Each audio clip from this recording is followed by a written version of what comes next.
Welcome to episode 308 of the Baunfire Gaming Podcast. I'm your host, Morgan, aka Bon Diesel, and this week we'll be talking about Microsoft CEO says stuff, Spider-Man 2 is done, Dragon Age nears, and much more. Before we get started, subscribe to the Baunfire Gaming Podcast on your favorite podcast app and leave a review on Spotify or iTunes, or subscribe to the Bon Diesel YouTube channel and get all of my videos, including this podcast.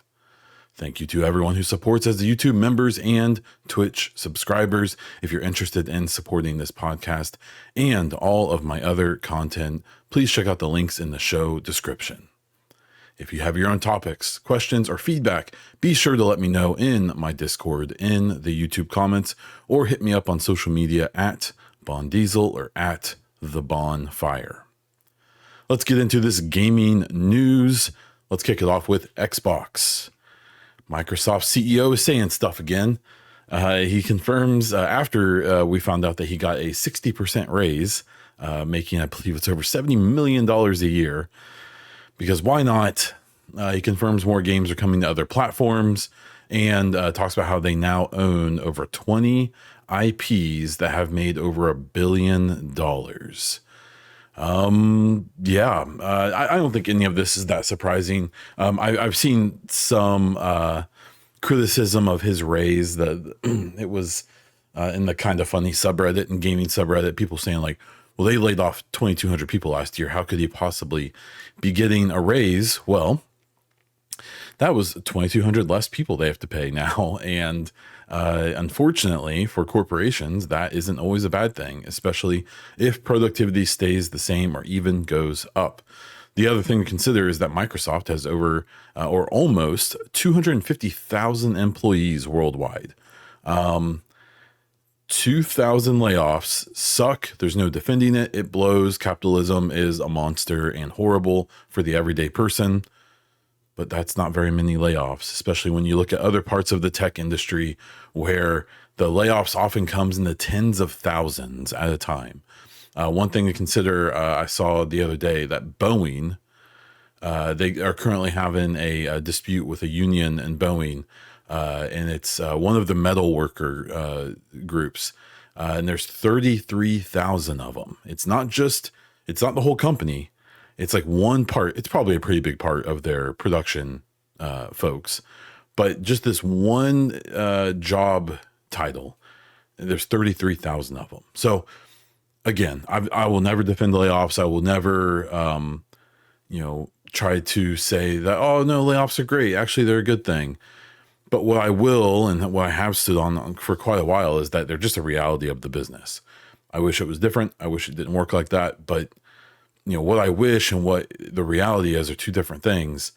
And I really think that it feels naive. And maybe I'm wrong. Maybe I don't understand stuff enough. But it seems naive to pretend like a company laying off 2,000 people of 250,000 employees is that controversial. We are kind of in a bubble if you're watching this podcast, and we talk about games and gaming news, and we're talking about studios that, 2,000 people is a whole studio. That's a huge studio. That is a gigantic studio. But I think what we don't always comprehend or recognize very well is that in the big picture, it's not that many people. And especially to these ginormous tech companies, this is kind of normal. And so he probably, whether or not he deserves this raise, I have no idea. I kind of don't care. I think it's interesting to be so upset about the number of layoffs. But I think it's okay to be upset about layoffs in general. So when it comes to the other things, him talking about all the headlines today, of course, I'm recording this on Friday, is, Microsoft CEO confirms more games to PlayStation and Switch. He said games to other platforms. It doesn't necessarily mean those two platforms, even though it almost certainly does. We know that Indiana Jones will be coming to PlayStation sometime in 2025. Doom, the new Doom game, is going to come out day and date on PlayStation and Xbox and PC. Those will obviously still both be on Game Pass as well. But it still seems like there's so much of this bloodlust or this thirst to be like, look, Xbox has failed and they've gone full multi-platform. And what's really strange is that when you see this commentary, whether it's from journalists or content creators or influencers or even just random people in YouTube and Twitter and so on, they tend, the people who really hyper focus on the whole Microsoft is going full multi-platform are people who tend to be like PlayStation fans. And it's an interesting thing because, from a very base level, I can understand where if you're stuck in that console war mentality of like PlayStation must defeat Xbox, I guess I see that. I get it. Like you want to see Xbox fail, but I think people are so short-sighted with this stuff and don't realize that like PlayStation is already, I would argue, a very anti-consumer company, especially PlayStation, maybe Sony in general, but PlayStation very specifically does a lot of things, the way they price things, the way they do remasters and re-releases of games, the lack of output from their first-party studios, though some of the, I would argue, somewhat shady stuff they do with third-party exclusivity, they're kind of not being very good at managing a lot of their systems and their kind of back end stuff. I don't think people realize that PlayStation's already kind of not great from a consumer standpoint, and that's with like a little bit of competition from Xbox. I don't think people realize that if say Xbox fails and they shut down the Xbox brand, and it just becomes Nintendo and PlayStation and PC. Well, Nintendo and PlayStation don't really directly compete in very many ways. So you would have PlayStation essentially on their own. And, if they're anti-consumer now with a little bit of competition, I don't think people realize that they could just go whole hog and just go really wild. So when you see people kind of cheering for that whole Xbox is failing thing, especially if they're a fan of a competing platform, it's worth mentioning that like, hey, it's bad for you if Xbox fails. The other part of this is assuming that Xbox doing multi-platform stuff means it's failing. There's not really any reason to believe that. Even if they went full multi-platform, I just don't think people fully comprehend that these are businesses trying to stay alive. And I think there's this misconception that it's as simple as, well, if they make enough money, they stay alive, or if they sell enough copies or whatever. And we've seen that isn't true. We've seen whether it's independent or third party or first party studios who shut down even though they make successful games. And success is measured in lots of different ways, right? Like we saw something in like Tango Gameworks where critically Hi-Fi Rush was a very successful game, but financially it kind of seems like it actually probably crashed and burned pretty hard. So I understand that in the current climate and the kind of with the lazy gaming journalists we have and stuff, and a lot of the clickbait influencers and all of that, that every time this gets mentioned, it's turned into this big, Xbox is, becoming full multi-platform story. I'm surprised that there isn't anyone in the mainstream gaming media ever pointing out, like, by the way, like, this is good for the Xbox brand. Like, them making more money will always be a good thing, especially in an industry that's as fickle as the gaming industry is. And then the 20 IPs with over $1 billion. I mean, I have to imagine that like half of those are Activision Blizzard King titles, but that's why they bought them. If you've ever wondered why Xbox spent $70 billion on the ABK, here now, as of today, the new Call of Duty is out. You're about to see why in their financial report next year, I think. Because even this year, when they looked at Xbox's earnings from the previous year, it was boosted a ton by ABK in their revenue. But it's easy to forget that last year when Modern Warfare 3 came out, it's kind of like it was supposed to be a DLC to Modern Warfare 2, and they ended up making that a standalone game. Wasn't received very well, still made a crap ton of money. Well, Black Ops 6, there's actual hype for it. There's a lot of excitement for Black Ops 6. Not to mention, it's also going to be on Game Pass day one. Not to mention, it's also going on to like the NVIDIA streaming and Xbox Cloud on day one. We're going to see a year from now on the revenue sheet why Xbox is doing this stuff and why, especially if it's only a handful of like not major titles for them, putting things multi-platform is only going to help them in the long run.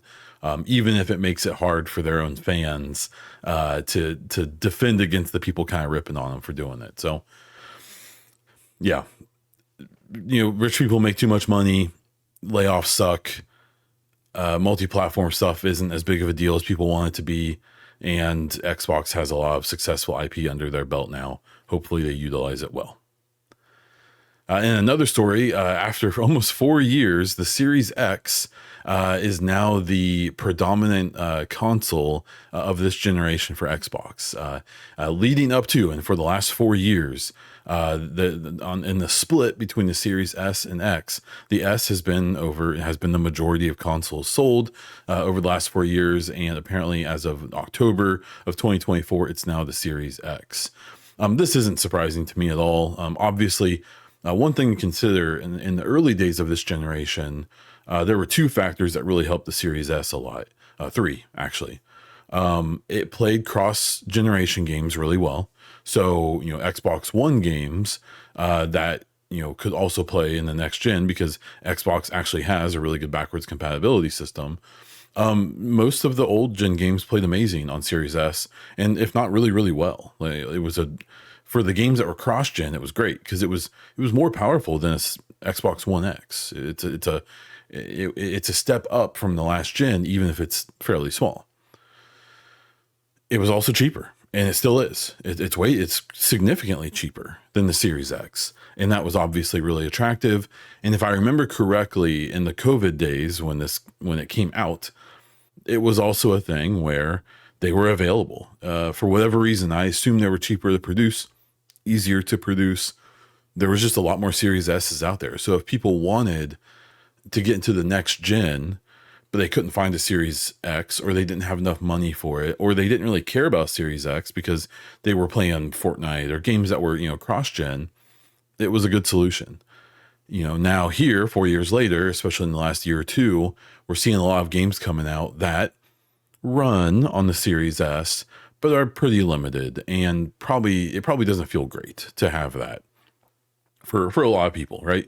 So I suspect what we have are people with Series S's upgrading to Series X, or people finally making the step up, probably from the Xbox One up. And then there's probably some number of people, whether it's because of Game Pass or the ABK acquisition or whatever, who have said, oh, I'll grab an Xbox as well, where they already have a Switch or a PlayStation 5 or whatever. So, this is cool. I'm still one that holds pretty dearly to my opinion that I get why they did the Series S and X thing. It must have made sense to them. I'll believe the people in like the $1 trillion company over this person who's in the camera staring or on the mic talking. I wish they would have done a digital Series X and a disc Series X from day one instead of a Series S. And I wish they would have maybe just been more aggressive with the price. I think if they would have done a digital Series X for $399 and a disc for $450 to try to undercut the PlayStation 5 right out the gate, I wonder if they could have done that.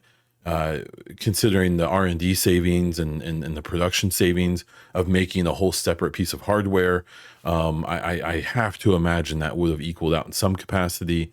And I think they would have just been in a better spot, especially like today, where it doesn't seem like the Series S is as big of a drag as people try to make it out to be for games that are coming out, but it certainly doesn't help. And at least the perception hasn't been great for Xbox as a brand and all of that, as well as lots of the other things that have been going on. I'm still one of the truthers who thinks that they would have been better off with a digital and a regular Series X, and that's it. But that's not what happened. We can't go back. And I think how they handle the next gen is going to be very telling about how they feel about it. With rumors that they're going to have a Series X replacement, some type of desktop high-powered machine, and then instead of a Series S, it sounds like we're going to be getting a handheld of some type, which, if priced appropriately, could be super, super cool and honestly a way better idea than what they did this gen. And then finally, we had an interesting community manager from Arrowhead, who is the Helldivers 2 studio, responded to someone inquiring about an Xbox version, basically saying like, hey, Sony and Phil Spencer need to work that out, but hypothetically it could happen. It'll be interesting. It makes sense. Like on paper, it makes complete sense for PlayStation to eventually put Helldivers 2 on Xbox, especially at this point when it's kind of lost quite a bit of steam. Another part of it is that is one of the games that they put out on PC and PlayStation at the same time. And there's at least been rumors that something like, 9 or 8 to 9 out of every 10 copies sold was actually on PC. I'm sure it's a popular game on PlayStation, but it seems like it was way more popular on Steam.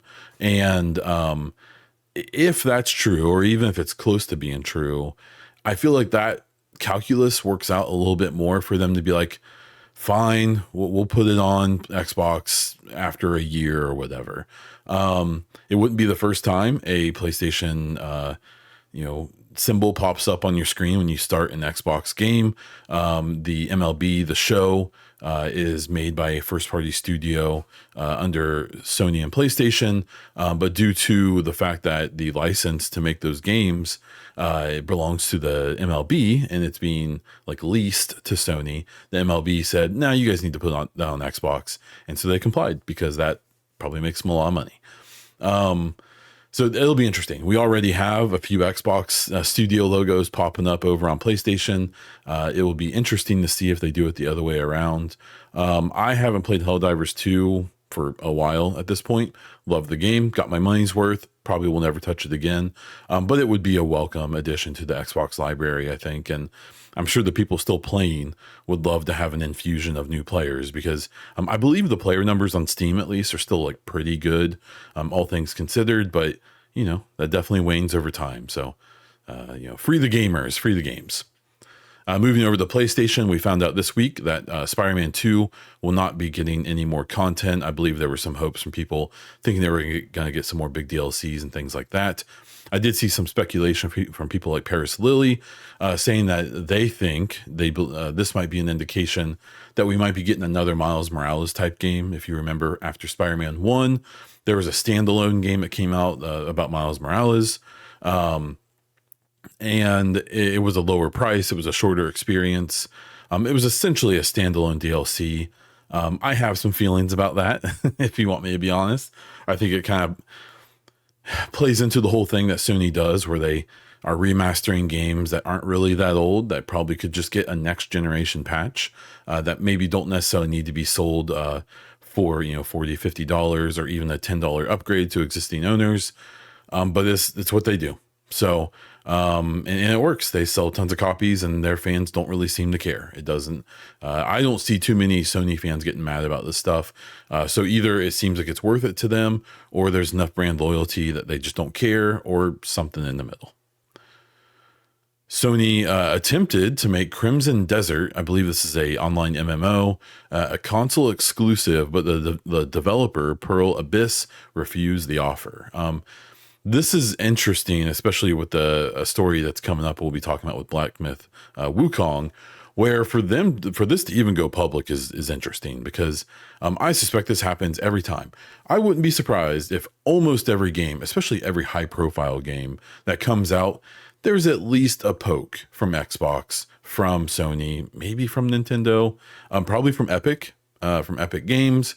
There's probably at least always a conversation that happens like, hey, what would it take for us to get you exclusive over here, even if it's for 3-6 months, a year, or whatever?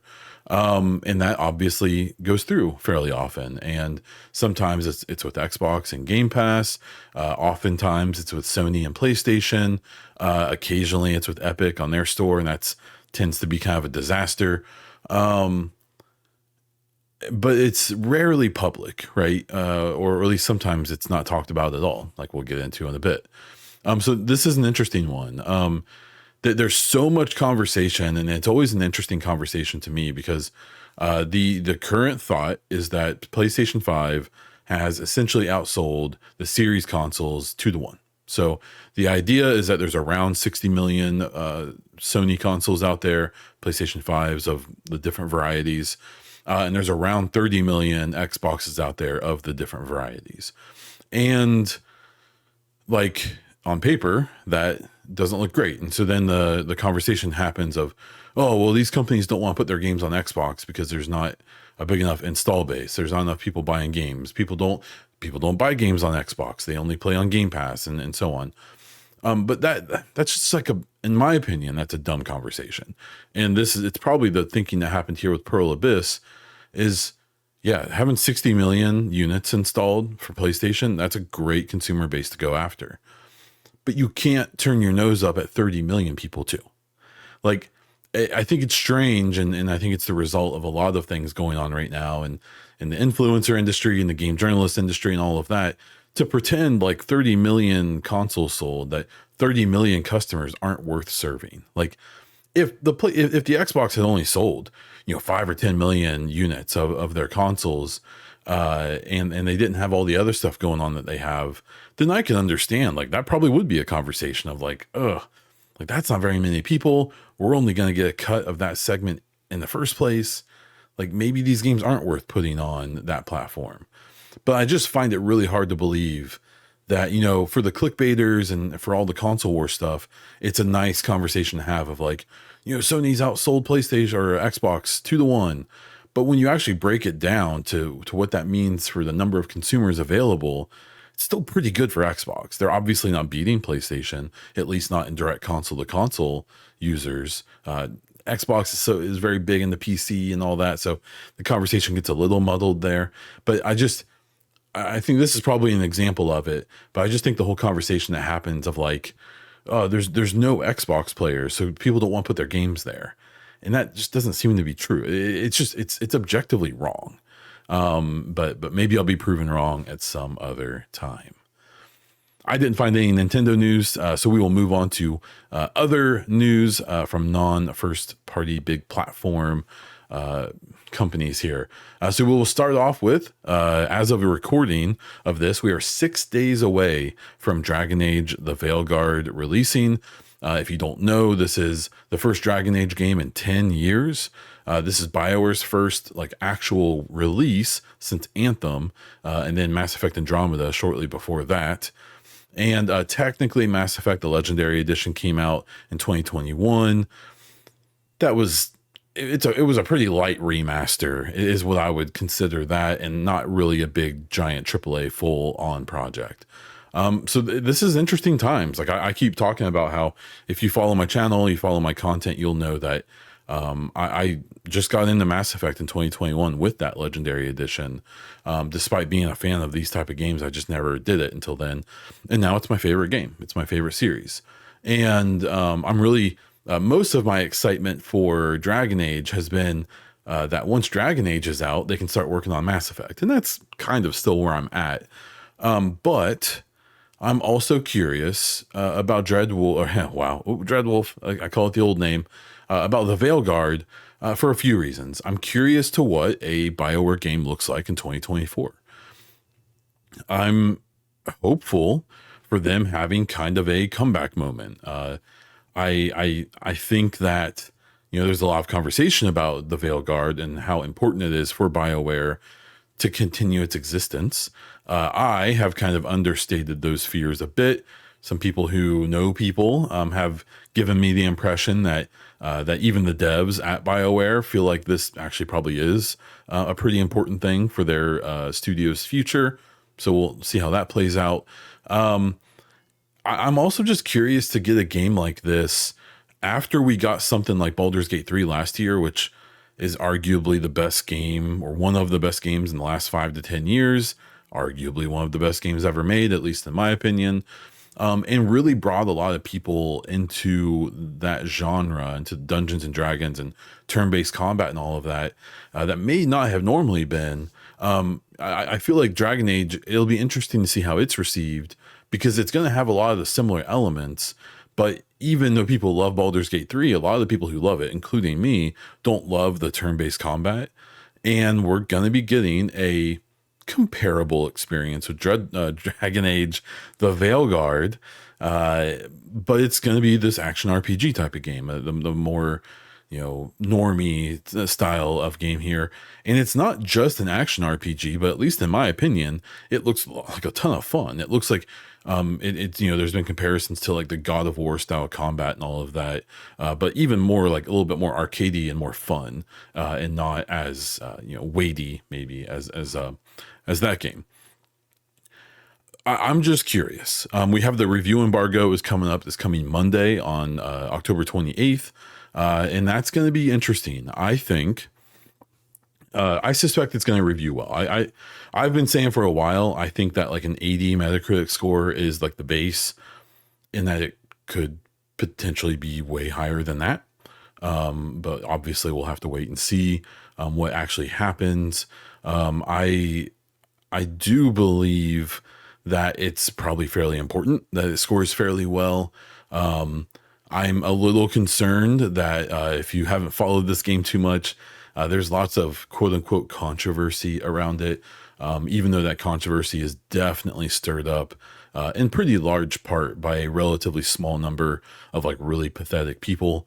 And don't get me wrong, like there's, especially if you're like an OG Dragon Age fan, this is a very different game than the old games, even Inquisition, the most recent one. And so there's definitely reasonable concerns and criticisms to have, as there always would be with any game. The problem is that a lot of the noise around Dragon Age Dreadwolf is coming from this, unfortunately, very loud, even though I would argue it's probably a fairly small number of people, relatively, of people who are doing the whole, like, woke games are a mind virus, and DEI is ruining studios. How dare they be diverse?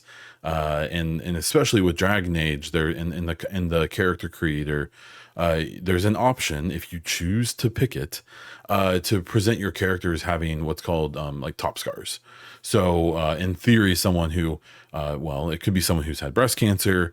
In this game, and the controversy is more around the idea that you can make your character and role play that they are a trans person. So like they were born a woman, that they're a trans man, and that they've had their breasts removed, right?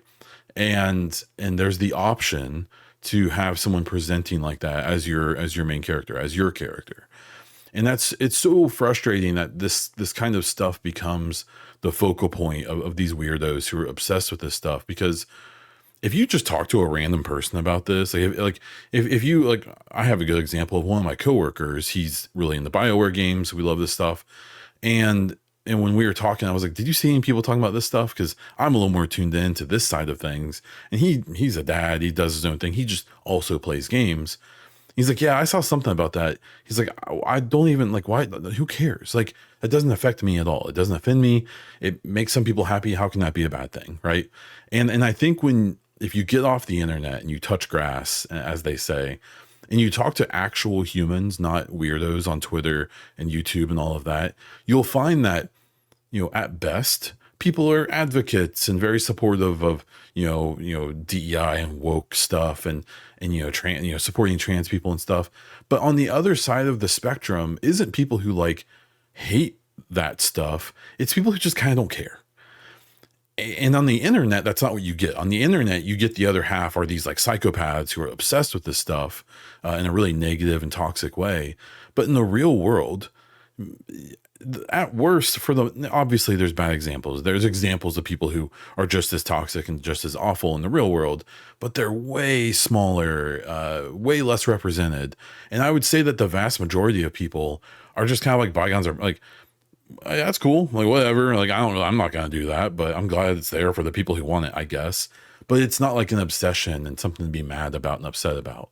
So the perception of the Veilguard as it approaches release is really interesting, because I I think, as someone who's not super into the fandom and definitely doesn't follow all those toxic weirdos really carefully, the general feeling around Dragon Age Dread, the jeez, I'm gonna keep calling it Dreadwolf, the Veilguard, is excitement. It is oh cool, BioWare might be back. Oh cool, I liked Inquisition 10 years ago. I'm excited for this. Or I haven't played any of these games, but I'm excited to jump into a new one because it looks like it's fun.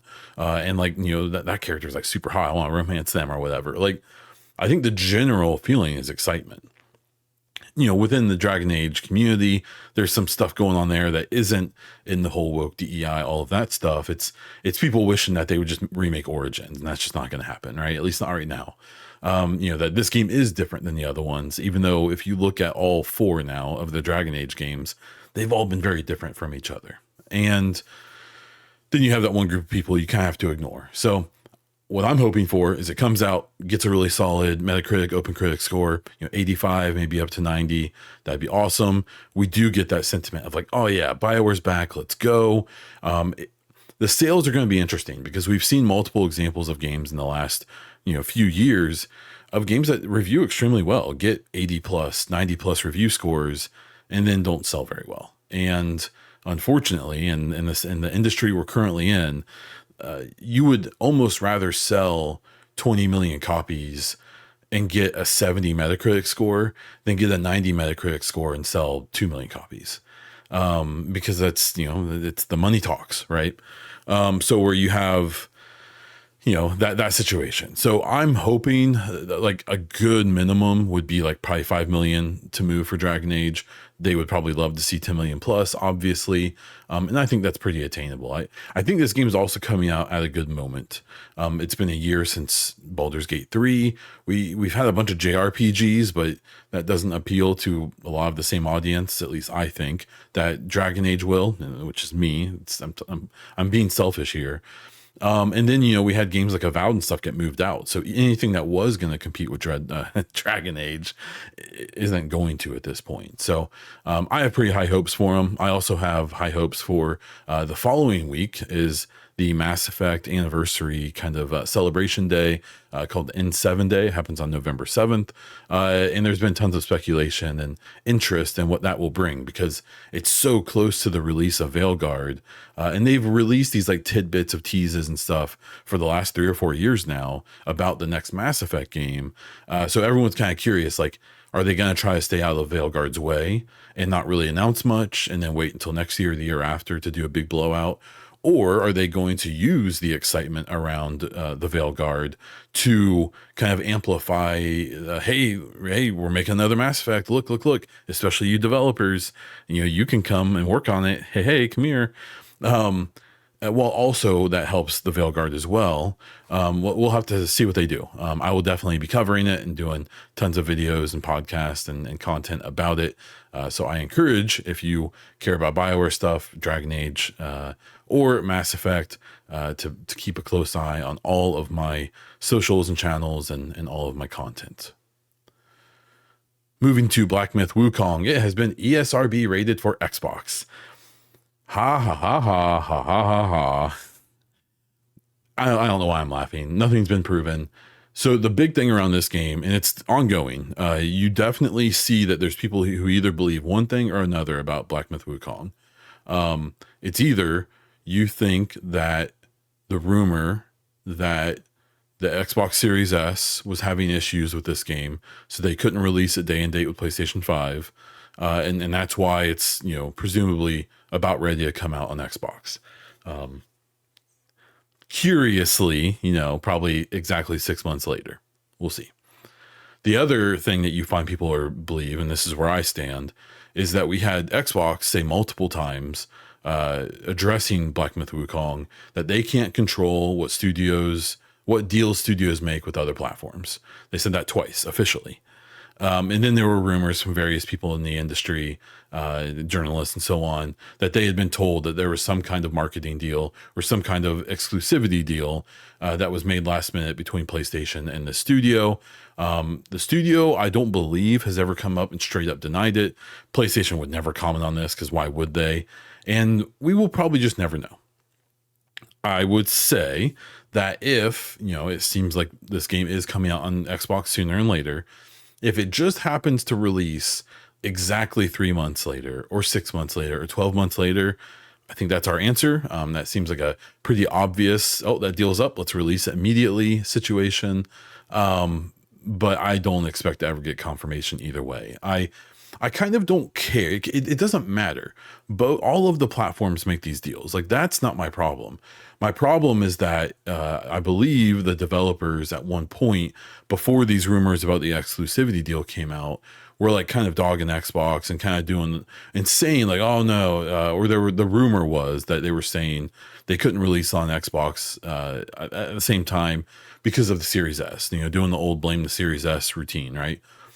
And if that was said, even privately, and then leaked, when everyone knows, at least internally, why it's not coming out on Xbox, and it has nothing to do with the hardware, it's a financial deal with PlayStation, then that's just really shady, in my opinion. It's very deceptive, and it's playing into something I think is an issue in general of people kind of doing the dogpile thing and blaming hardware when that's not what's to blame, and kind of doing this thing where, it just turns into this like rolling ball that starts collecting things, and it gains all this momentum, even though it started off with a lie, or at least some lack of accuracy. So we'll have to see what comes of this. I suspect it's part of an exclusivity deal. Once that's up, it's going to come to Xbox, and I won't play it anyways because it's the same.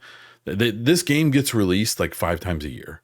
And now sometimes they're really, really good, like Black Myth Wukong, and sometimes they're awful, like the 10 other games that came out this year that are similar, which is cool. I'm just not into this like frustration gaming. So for the people who are, get excited, I guess. It's also notable that PlayStation 5 is getting a physical version of Black Myth Wukong soon. Valve has announced that they will not be releasing new Steam Decks every single year, but instead will have generational releases like the upcoming Stream Deck 2. What's interesting is that I think there's a really good chance the Stream Deck 2, or the Steam Deck 2, gosh, I hate that. Stream Deck is an Elgato product where you can control your stream and stuff on this like button interface. Steam Deck is Valve's handheld PC. What's interesting is I bet that the Steam Deck 2 is probably going to come out within 6 months to a year of this rumored Xbox handheld, and they are going to be compared very closely. I think that that they will definitely be competitors, and we'll see. I think it could be interesting because I think Xbox will be willing to subsidize the hardware more than Steam is. From what I have seen, the Steam Deck, you're paying for the hardware in there. Like, it's not cheap. It's not that expensive either. But you're definitely paying for it. I'm not under the impression it's really subsidized.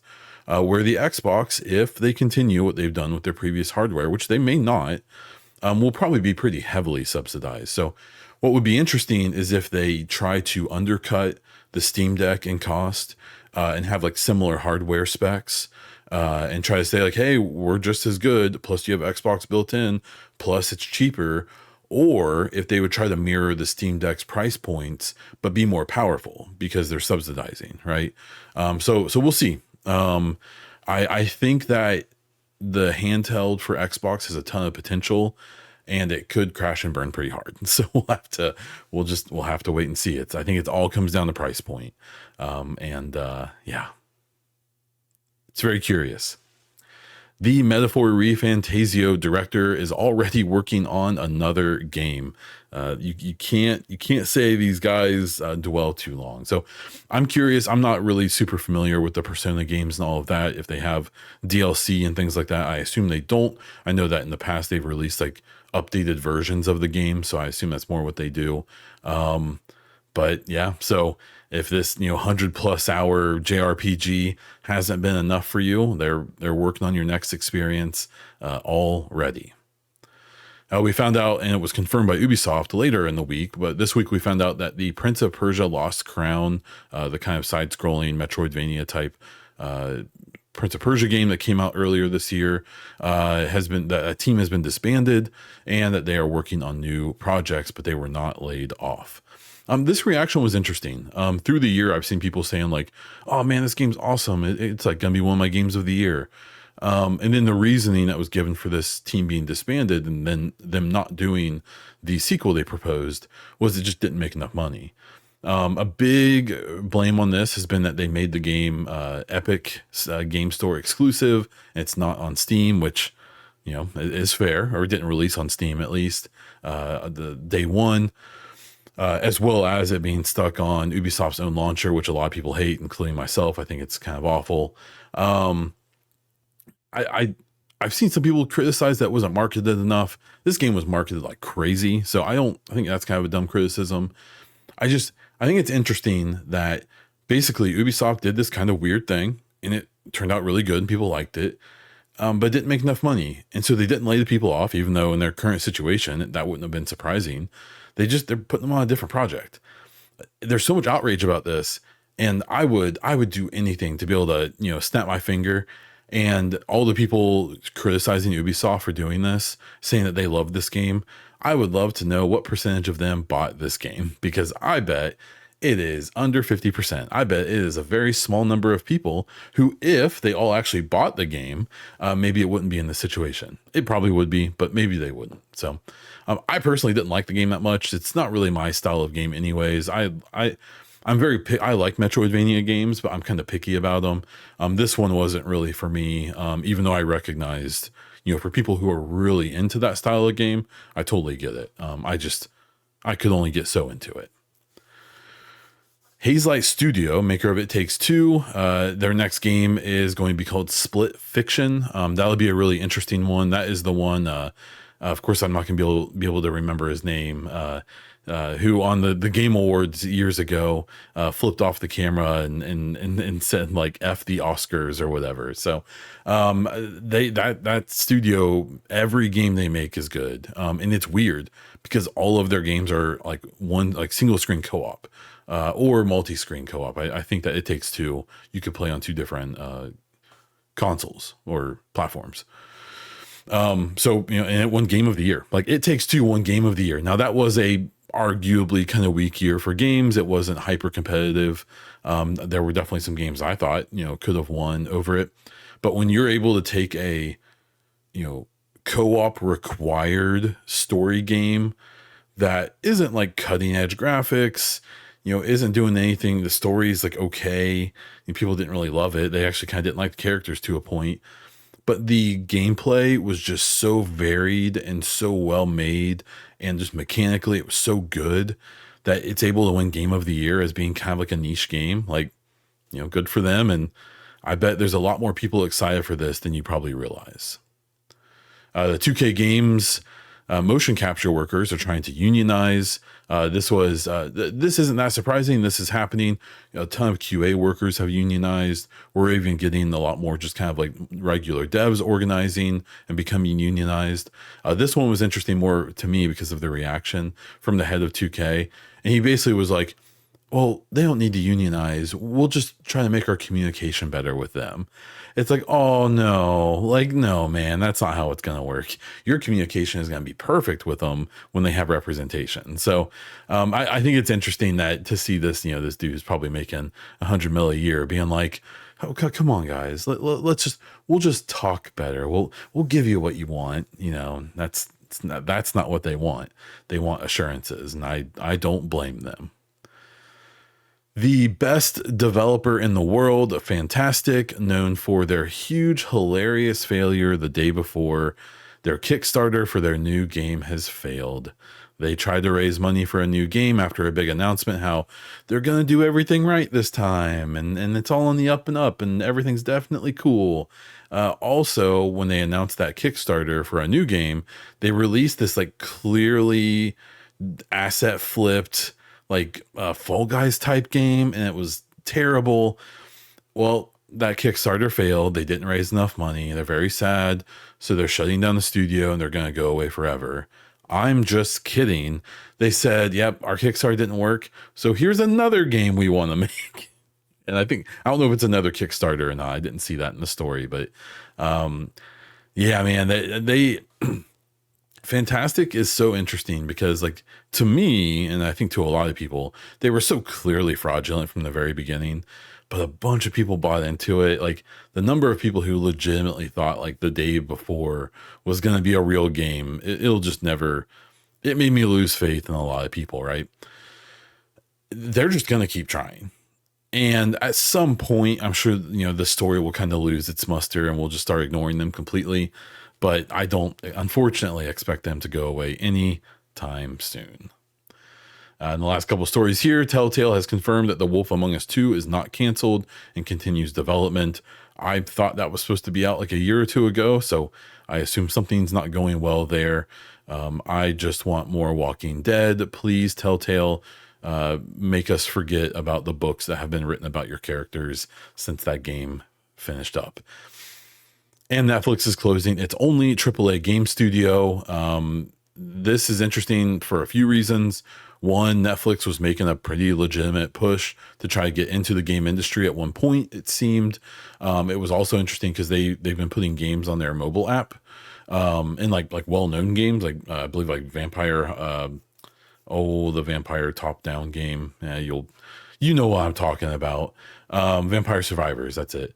And as well as some other like pretty well-known games. The other part that's interesting about this is that Joseph Staten of Halo fame was one of the big people at the studio. And now it's like there's like a Staten watch because Halo Studios has rebranded from 343. They're working on a bunch of projects. They've got a lot going on. And I feel like everyone's just like waiting for that tweet to come out where like Joseph Staten has rejoined Xbox and Halo Studios.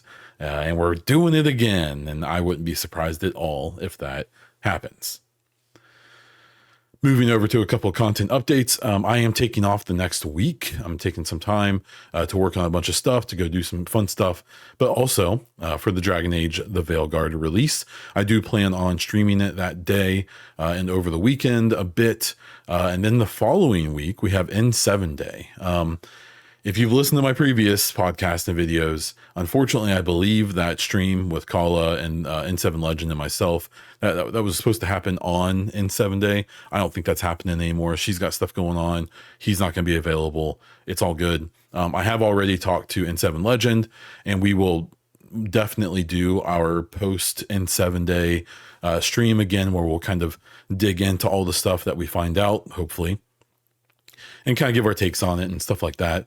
And I'm excited to do that. I always like chatting with him. Obviously, if there's other creators who want to collaborate and do all that, I'll definitely do it. Maybe we'll do something similar with Kala or other people. But yeah, I'm excited for N7 Day. I'm one of the overly optimistic people that are like, they're going to try to ride off the excitement of Veilguard, and they're going to show us a bunch of really cool stuff that they're thinking about for the next Mass Effect. And we're going to get some cool details. And we definitely aren't going to have to wait like 3 years to find out anything real. But I may be too hopeful. So we will have to wait and see. Mostly because that is the end of this show, where I'm going to wrap it up. Thank you so much for listening to this episode of the Baunfire Gaming Podcast. Until next time.